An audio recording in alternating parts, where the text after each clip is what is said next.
안녕하세요. 안과 전문의 송지훈입니다. 오늘 제가 준비한 이야기는 어느 날 갑자기 한쪽 눈이 잘 보이지 않게 되는 질병, 노안으로 착각하기 쉬운 황반변성에 대한 이야기입니다. 나이가 들면서 갑자기 글자가 휘어 보이거나 중심부가 흐릿하게 보인다면 한 번쯤 의심해봐야 하는 황반변성.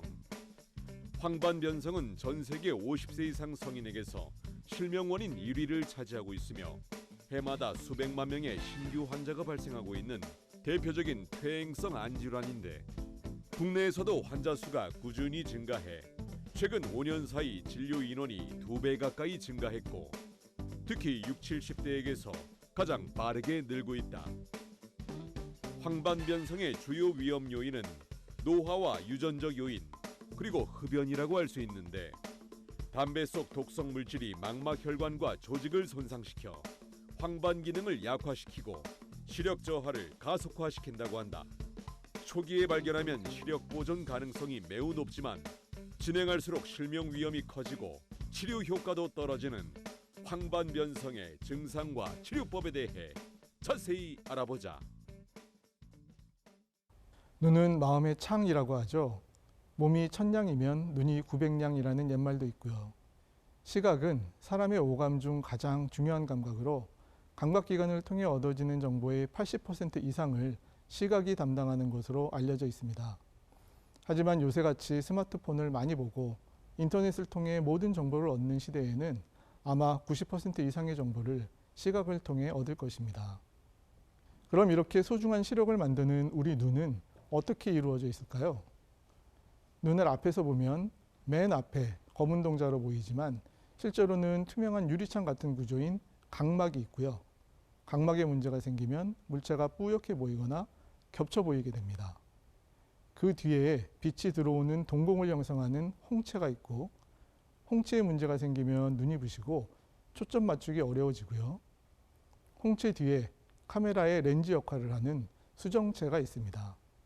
수정체에 문제가 생기면 백내장이 발생하게 되는 것입니다.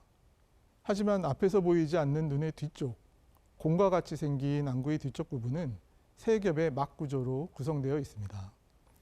가장 바깥쪽에서 안구를 튼튼하게 유지하고 그 안에 내용물을 보호해주는 공막, 중간에 혈관이 풍부한 조직인 맥락막이 있고, 가장 안쪽에 시각을 형성하는 신경 조직인 망막이 안구의 내면을 감싸고 있습니다. 바로 이 망막이 빛을 감지하여 전기적 신호로 변환한 후 시각 정보를 시신경을 통해 뇌로 전달함으로써 사물을 볼 수 있게 되는 것입니다. 그럼 그 중에서 황반이란 무엇일까요? 황반은 망막의 중앙, 한가운데 부위를 말하는 것으로 망막에서 빛에 가장 민감한 부분입니다. 그럼 왜 황반이라고 부를까요? 망막은 조직학적으로 10개의 층으로 구성되어 있습니다. 안쪽의 9개 층은 감각신경망막이라고 하는데 색이 없고 투명한 형태이고, 가장 바깥쪽 층인 망막 색소 상피에 색소가 많아서 앞에서 보면 갈색처럼 보이게 됩니다. 하지만 망막의 중심 부인 황반 부위에는 감각신경망막에도 여팡소라는 노란색 색소가 있어서 황색으로 보입니다. 그래서 누를 황, 접시 반자를 써서 황반이라고 부릅니다. 황반은 우리 시력 중에 중앙시야를 담당하고 고해상도 시각을 형성하며 색상을 인식할 수 있도록 해주기 때문에 일상생활, 독서, 운전 등에 필수적인 기능을 합니다. 그럼 이제 나이 관련 황반변성에 대해서 알아보겠습니다. 황반변성이란 50세 이상에서 발생하는 망막의 변성 질환으로 황반의 특징적 변화가 나타나는데, 초기에는 황반의 과색소 침착 또는 색소 침착 저하가 나타나는데요. 즉, 색소가 과다하게 침착되거나 또는 색소가 소실돼서 황반부의 색이 얼룩덜룩하게 보일 수 있습니다. 또 드루젠이라고 하는 황색의 노화 물질이 황반에 쌓이게 되어 망막에 노란 죽은 깨가 낀 것 같이 보이게 됩니다. 더 진행되면 후기에는 드루젠과 색소성 변화가 진행되어 지도 모양의 위축이 나타나거나, 망막의 아래쪽에 있는 조직인 맥락막에서 원래는 없어야 되는 비정상적인 혈관인 신생혈관이 발생하게 되는데요. 이 신생혈관은 혈관벽이 약해서 혈관 내부의 물질이나 혈액이 잘 새어나옵니다. 그러면 망막이 붓거나 망막에 출혈이 생기면서 조직이 손상되고, 이렇게 손상된 조직이 단단하게 굳으면 흉터로 변해서 섬유성 반응까지 발생할 수 있습니다. 황반변성은 크게 두 가지로 나뉘는데 건성과 습성으로 구분합니다. 건성은 앞서 말씀드린 것처럼 초기에는 색소 이상이 특징이고요. 망막에 노폐물인 두르젠이 쌓이거나 작은 망막색소 상피의 위축이 나타날 수 있습니다. 그러다 후기로 진행하면 넓은 부위의 망막이 큰 지도 모양으로 위축되는 지도형 위축이 발생하게 됩니다. 습성은 맥락막 신생혈관이 특징인데요.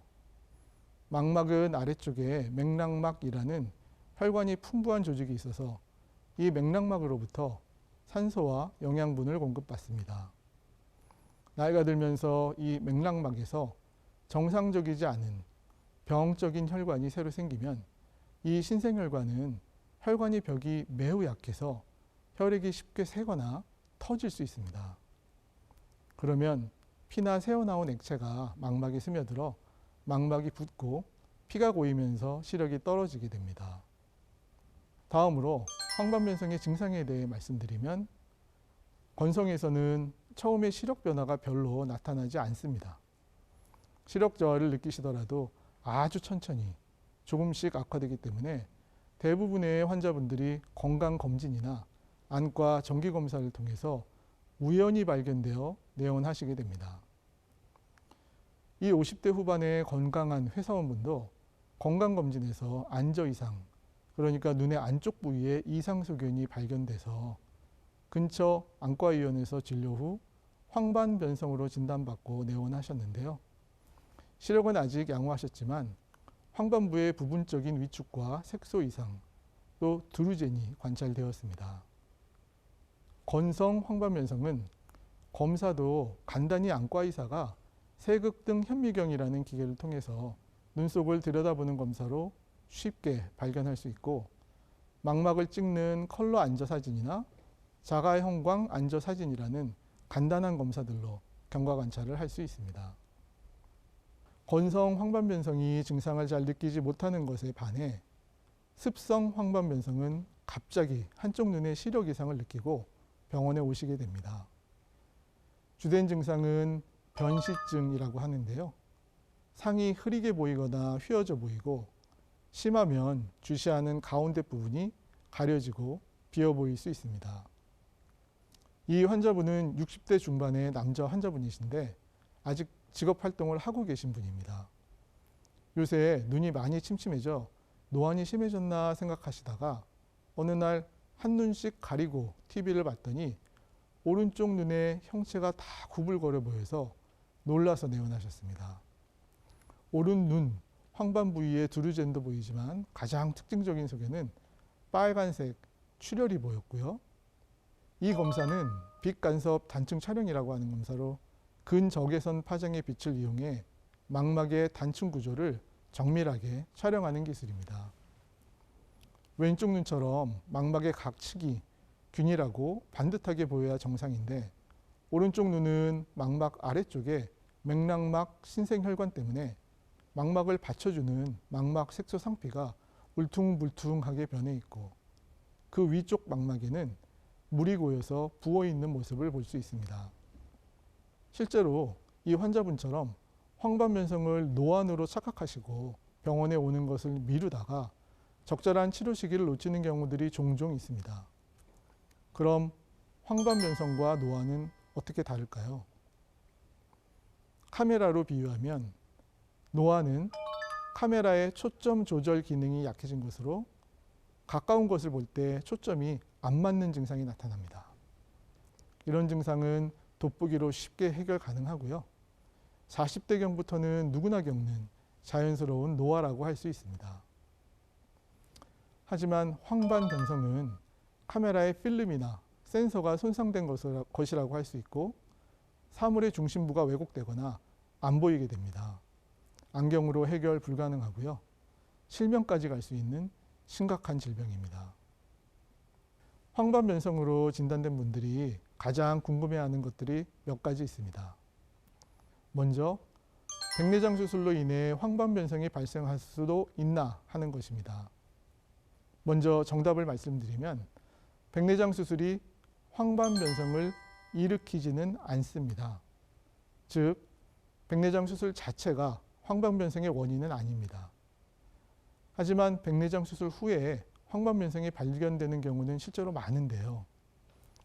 그 이유는 백내장과 황반변성 모두 노화와 관련된 질환이라서 60, 70대에는 두 질환이 동시에 있는 경우가 많기 때문입니다.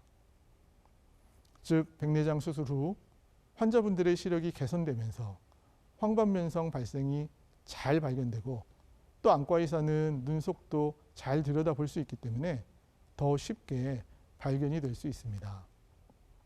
또 이미 초기 황반변성이 있던 경우 수술 후에 일시적으로 진행이 빨라질 수 있습니다. 백내장 수술이 아무리 잘 돼도 수술로 인한 미세 염증 반응이 황반변성의 진행에 영향을 줄 수 있기 때문입니다. 따라서 백내장 수술 전에는 정밀한 수술 전 검사로 황반변성이 있는지 미리 파악하고 수술 진행 여부를 결정해야 하고요. 수술 후에도 정기적인 안과 검진과 자가 증상 모니터링으로 시야 왜곡이나 시력 저하가 있을 때는 즉시 병원에 방문하셔서 황반부 상태를 잘 확인하고 관리하는 것이 중요합니다. 또 현재 한쪽 눈에만 황반변성이 있는데 다른 눈에도 발생될 수 있나요? 하는 질문들을 많이 하십니다. 네, 가능성이 있습니다. 실제 연구에서 밝혀진 통계적 사실인데요. 한쪽 눈에 황반변성이 있으면 5년 내에 반대쪽 눈에도 발생할 확률이 약 20에서 30% 정도 됩니다. 왜 그럴까요?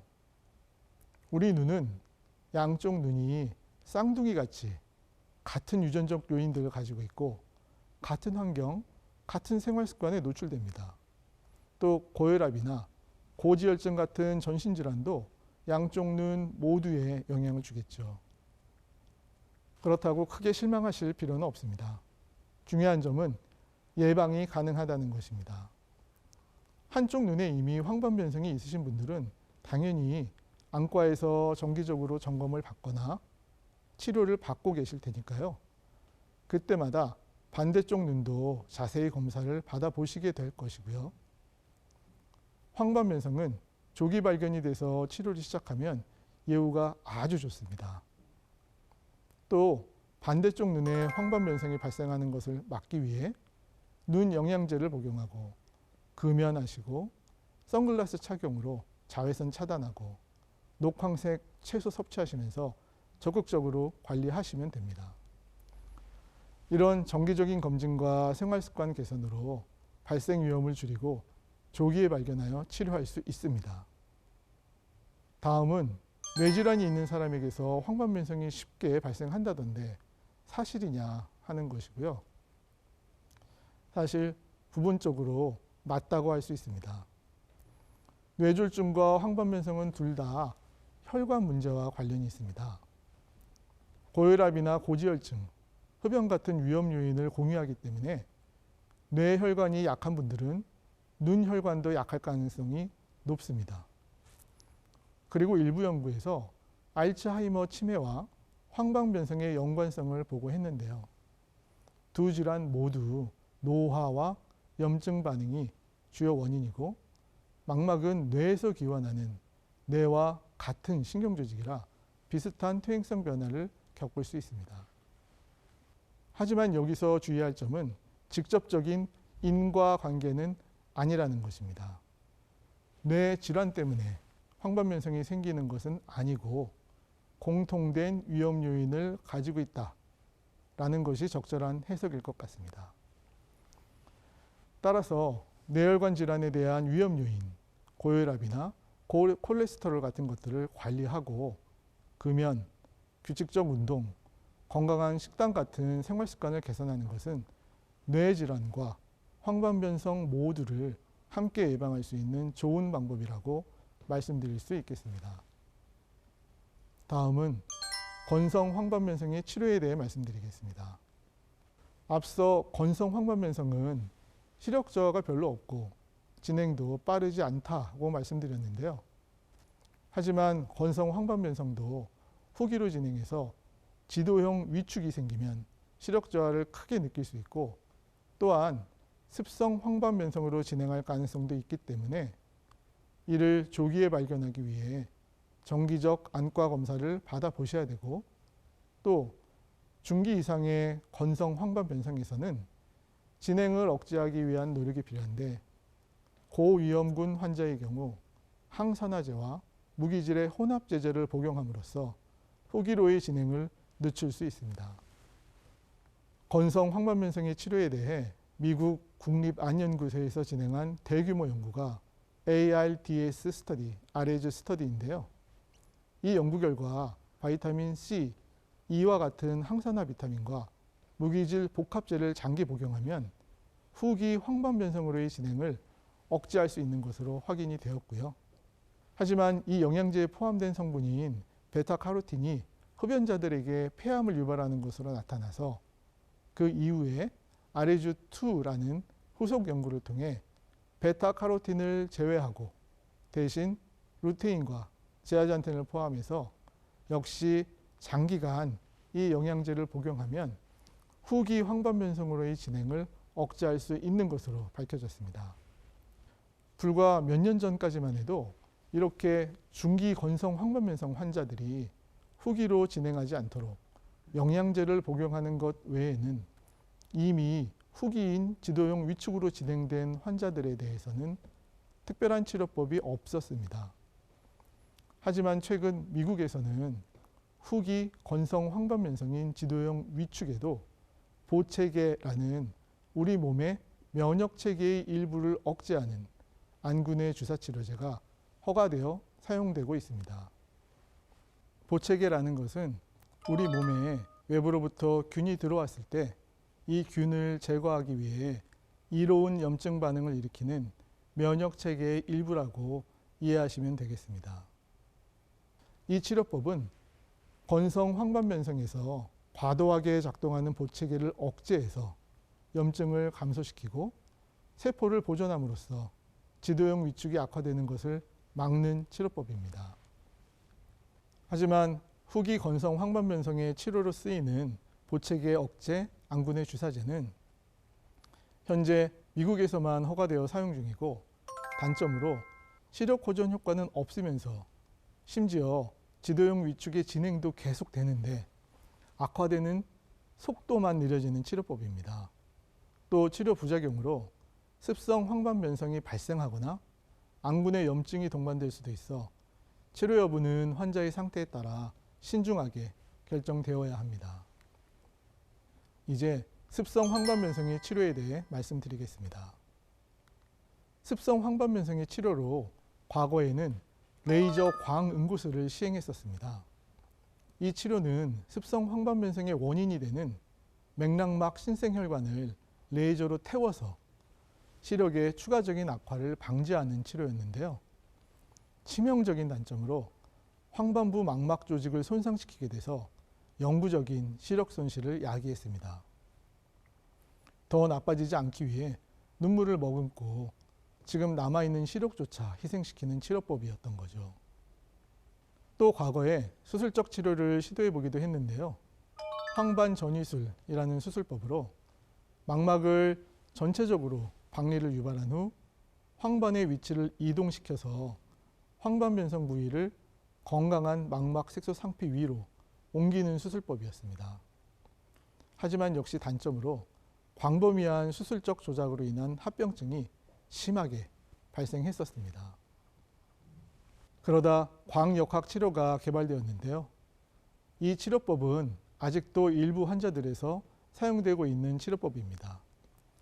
신생혈관에 결합하는 특수 약제를 정맥 주사한 후 황반변성 부위의 신생혈관에 약한 강도의 레이저를 조사해서 정상 혈관은 손상시키지 않고 맥락막 신생혈관의 폐쇄만 유발하는 치료법입니다. 2000년대 초반에 개발이 돼서 황반변성 환자에게서 시력 저하를 막을 수 있는 획기적인 치료법이었는데요. 단점은 시력 저하는 방지하지만 시력 호전을 기대하기는 어렵다는 것이었습니다.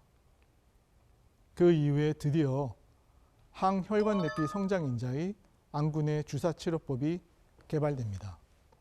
안티베스큘라 엔도셀리알 그로스 팩터, anti-VEGF라고도 하는데요. 현재 습성 황반변성의 표준 치료법으로 사용되고 있는 약제입니다.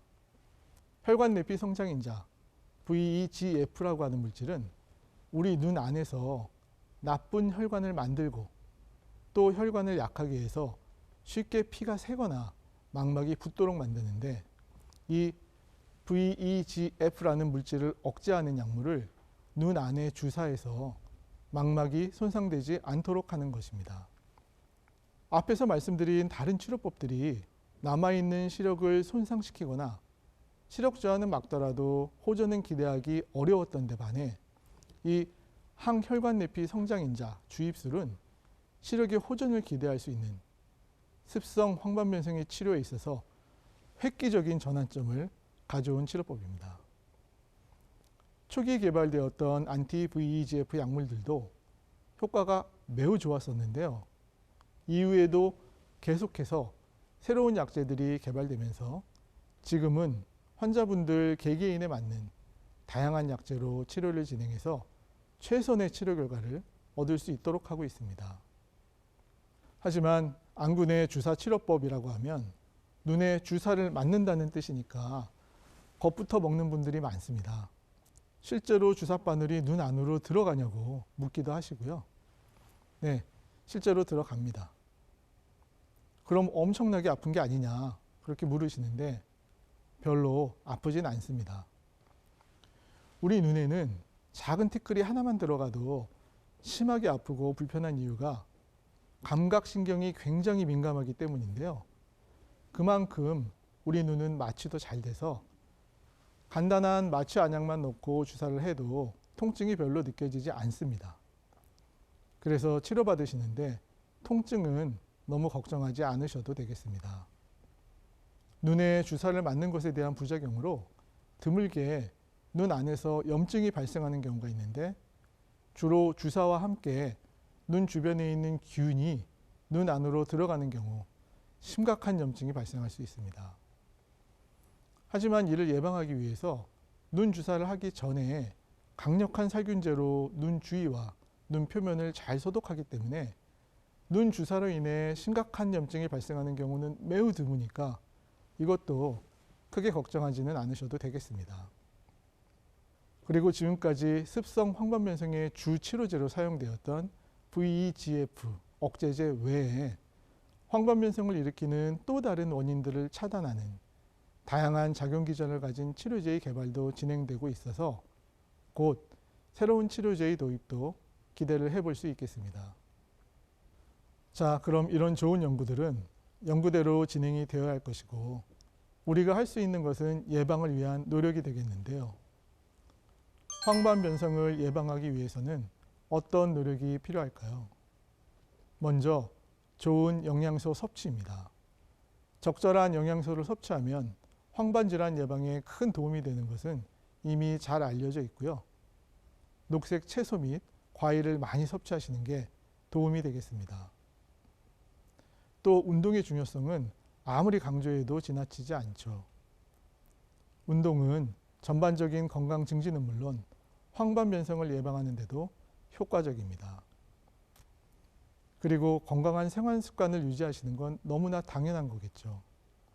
규칙적인 수면, 스트레스 관리, 금연, 절주 같은 몸에 좋은 생활 습관이 눈에도 좋습니다. 그리고 눈을 위해서만 꼭 필요한 생활 습관이 있습니다. 바로 선글라스 착용입니다. 야외 활동을 할 때에는, 특히 장시간 야외에 계실 때에는 자외선을 잘 차단하는 선글라스를 착용하시는 게 황반변성뿐만 아니라 백내장 같은 안과 질환을 예방하는 데 큰 도움이 됩니다. 마지막으로 눈 건강을 위해 무엇보다 중요한 것은 바로 정기적인 안과 검진입니다. 간단한 정기 검사만으로 황반변성을 포함한 안과 질환들을 조기에 발견, 치료할 수 있으니까요. 꼭 정기적인 검진을 받아보시도록 권유드립니다. 황반변성은 한 번 생기면 정상으로 되돌리거나 한 번의 치료로 완치하기는 어렵지만 조기에 발견해서 꾸준히 치료 관리하면 좋은 시력을 유지할 수 있는 치료 가능한 질환입니다. 조기 발견을 위해서는 무엇보다 1년에 한 번 정기적인 안과 검진을 받으시고 건강한 생활 습관을 실천해서 평생 사용해야 되는 눈을 소중히 관리하셔야 하겠습니다. 오늘 저희 이야기가 여러분들의 소중한 시력을 지키고 건강하고 행복한 삶을 살아가시는데 도움이 되었기를 바랍니다. 감사합니다.